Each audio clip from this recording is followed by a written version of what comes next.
नमस्कार, आप देख रहे हैं खास मुलाकात। मैं हूं राहुल कंवल। आइए हम आपको सीधे हरिद्वार लिए चलते हैं, जहां पर इस वक्त हमारे साथ योग गुरु स्वामी रामदेव मौजूद हैं। स्वागत है आपका आज तक पर बाबा रामदेव। सबसे पहले तो मैं सीधा सवाल आपके सामने रखना चाहता हूं। जो आरोप अरविंद केजरीवाल के सहयोगी आप पर लगा रहे हैं कि अरविंद केजरीवाल और अन्ना हजारे के रिश्तों में जो खटास आई, स्वामी जी आप पर इस वक्त आरोप लग रहा है कि उस खटास के जिम्मेवार आप हैं।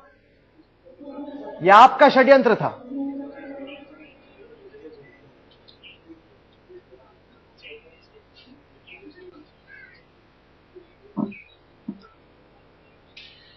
देखिए भाई राहुल जी, आदरणीय अन्ना हजारे साहब ने अपने विवेक से जो देश के लिए उचित समझा वो उन्होंने निर्णय लिया। आदरणीय अन्ना हजारे साहब जैसे प्रौढ़, जिम्मेदार, अनुभवी व्यक्ति के ऊपर यह आरोप है कि मैं उनको उनके निर्णय लेने में जो है किसी तरह से कोई हस्तक्षेप करता हूं। ये बिना सिर पैर की बात है, ये गैर जिम्मेदाराना बात है, ये अनुचित बात है। इस तरह का मेरा कोई उसमें किसी भी तरह का रत्ती भर भी योगदान नहीं है। मुझे लगता है इस तरह की बातें करना ये बहुत ही नादानी का काम है। पर आप मुझे यह बताइए कि आप तो समाज सेवी हैं, फिर भी गुप्त मुलाकात होती है। संघ के इशारे पर संघ से रिश्ते रखने वाले एक शख्स के यहां पे देर रात में दो समाज सेवी मिलते हैं।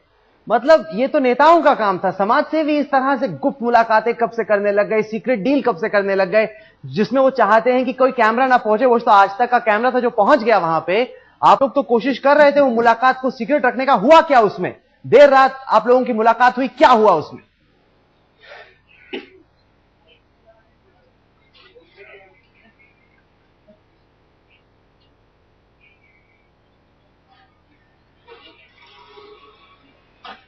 देखिए आदरणीय अन्ना हजारे साहब और हमारी बात हुई।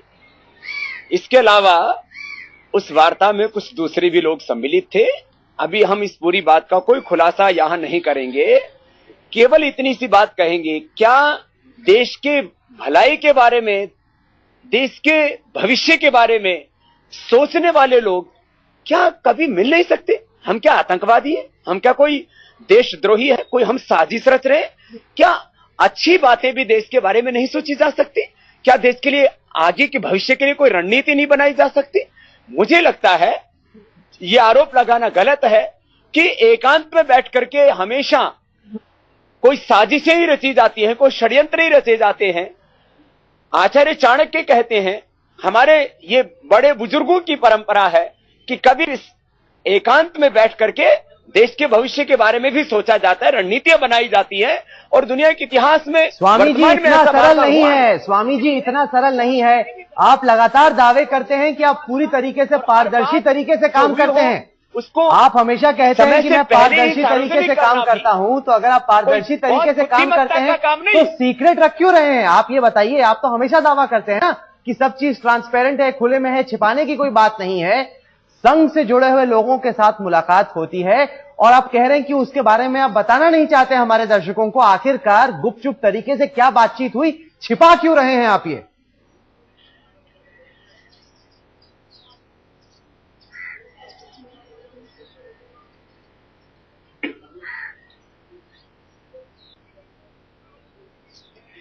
देखिए, मैंने जब से होश संभाला है बेबाकी से बात की है, पूरी प्रामाणिकता और पारदर्शिता के साथ में बात की है। और आज भी जो भी कोई दुनिया में वैज्ञानिक परीक्षण की पद्धति हो उससे मेरी जांच करवाई जा सकती है। इस पूरी प्रक्रिया में संघ का या किसी अन्य राजनीतिक दल का, सरकार के किसी विरोधी दल का, किसी दूसरे तीसरे व्यक्ति का कोई योगदान, ये पूरा क्रम हुआ। अन्ना जी ने स्वयं को राजनीतिक पार्टी से अलग किया। इसमें मेरी या अन्य मेरे साथ किसी के अन्य व्यक्ति की कोई मुलाकात नहीं हुई। और इस पूरी प्रक्रिया में भी कोई संघ का या किसी अन्य राजनीतिक दल का व्यक्ति बीच में नहीं। हमारे प्रधानमंत्री जी भी कितना गैर जिम्मेदाराना बयान देते हैं। वो कहते हैं देश को गुमराह कर रहा है विपक्ष, प्रधानमंत्री जी, आप खुद गुमराह कर रहे हो देश को, अर्थशास्त्री होकर के अनर्थशास्त्री हो गए हो, और बात ये कहते हो जैसे जहांगीर ने एक ईस्ट इंडिया कंपनी को अनुमति देकर के पूरा देश नीलाम कर दिया था और 200 साल तक गुलाम किया था।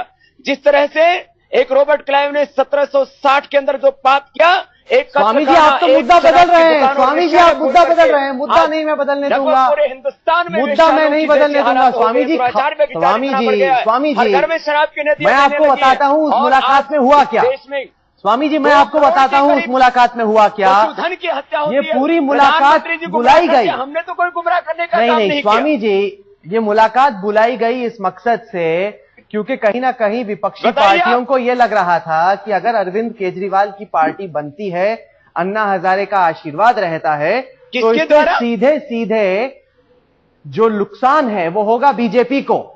तो इस वजह से बीजेपी से जुड़े लोगों ने, संघ से जुड़े लोगों के साथ मिलकर ये बातचीत को अंजाम दिया, इस मुलाकात को अंजाम दिया, ताकि आप अन्ना हजारे को अरविंद से खींच लें, ताकि अन्ना हजारे का हाथ जो अरविंद की पार्टी पे था वो हट जाए।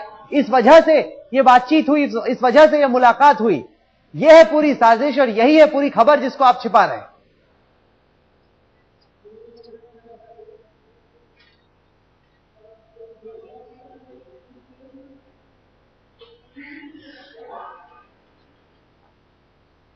देखो राहुल भाई, आप एक बहुत वरिष्ठ पत्रकार हैं और मैं आपसे दिल से बहुत प्यार करता हूं, लेकिन देखो इस तरह की ये गलत टिप्पणी आप बिल्कुल नहीं करेंगे।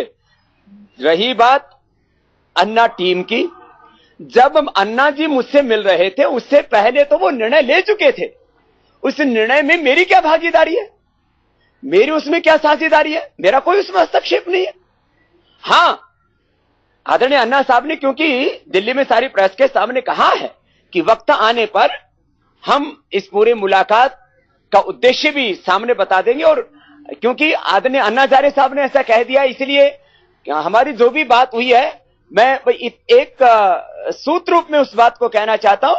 आगे के आंदोलन को लेकर के, भविष्य की रणनीति को लेकर के, देश के भविष्य को लेकर के, ये कई तरह के उसमें मुद्दे थे, इन्हीं के ऊपर जो है बात हुई, और वक्त आने पर हम उसको पूरी प्रामाणिकता के साथ, विस्तार के साथ आदरणीय अन्ना हजारे साहब या हम रख देंगे।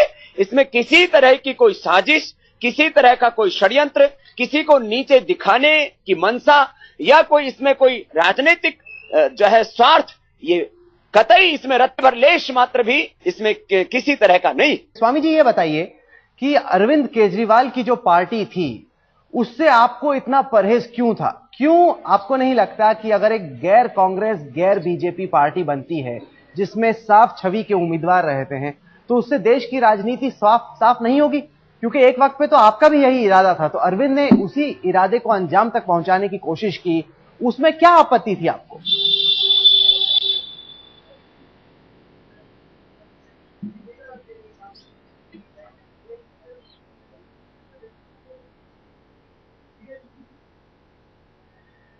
देखो राहुल भाई, मैं पुनः आपसे कहना चाहूंगा, मुझे इसमें कोई आपत्ति नहीं है।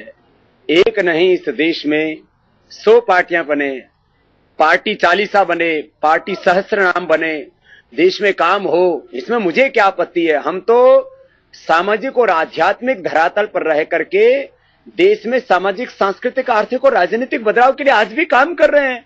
आदरणीय अन्ना हजारे साहब भी उसके लिए काम कर रहे हैं। उन्होंने भी अभी भी बोला है कि एक देश को राजनीतिक विकल्प मिलेगा, लेकिन उसका स्वरूप क्या होगा ये वक्त के साथ आगे तय होगा। तो इसमें किसी भी तरह की हमारी मंशा के ऊपर प्रश्न चिन्ह नहीं लगना चाहिए। क्या अब हम देखेंगे अगले कुछ हफ्तों में कि आप और अन्ना हजारे मिलकर इस कांग्रेस सरकार के खिलाफ, जिसको आप भ्रष्ट कहते हैं, देश भर में निकलकर कैंपेन करेंगे?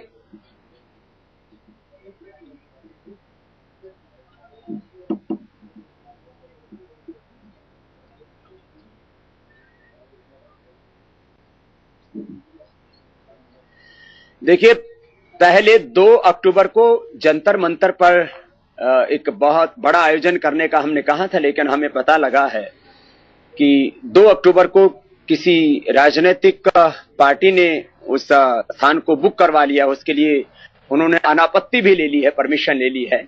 इसलिए हमने तय किया है कि अब 2 अक्टूबर से पूरे देश भर में 650 जिलों में स्वदेशी के आंदोलन को लेकर के हम जाएंगे, निकलेंगे। और किस तरह से जल जंगल जमीन भू संपदा पूरा देश नीलाम कर दिया इस पार्टी ने, और विदेशी कंपनियों के एजेंट के रूप में ये देश का में पार्टी काम कर रही है, इसको उखाड़ फेंकना होगा और एक ऐसा राजनीतिक विकल्प देश में लाना होगा जो इस देश को महात्मा गांधी जी के स्वदेशी के रास्ते पर लेकर के चले। इस देश के आम आदमी का हक न छीने।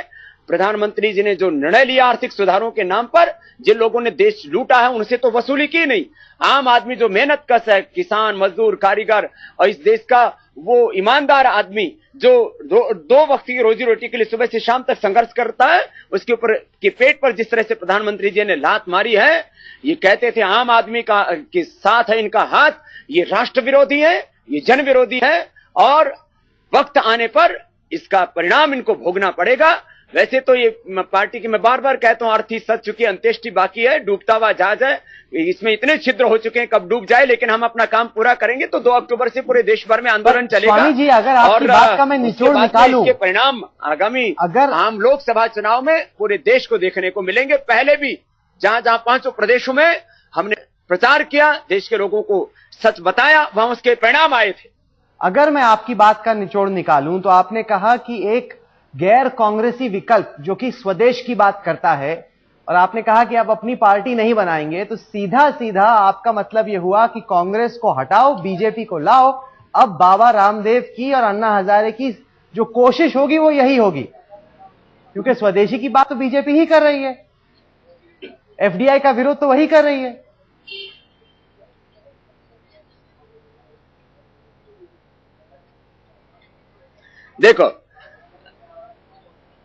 देखो स्वदेशी की बात मुलायम सिंह जी भी कर रहे हैं, बंगाल की शेरनी ममता बनर्जी भी कर रही है, स्वदेशी की बात आदरणीय नीतीश कुमार जी कर रहे हैं, स्वदेशी की बात नवीन पटनायक साहब कर रहे हैं, स्वदेशी की बात जो है पूरी शिवसेना कर रही है, बादल साहब कर रहे हैं, स्वदेशी की बात जो है चंद्रबाबू नायडू साहब कर रहे हैं।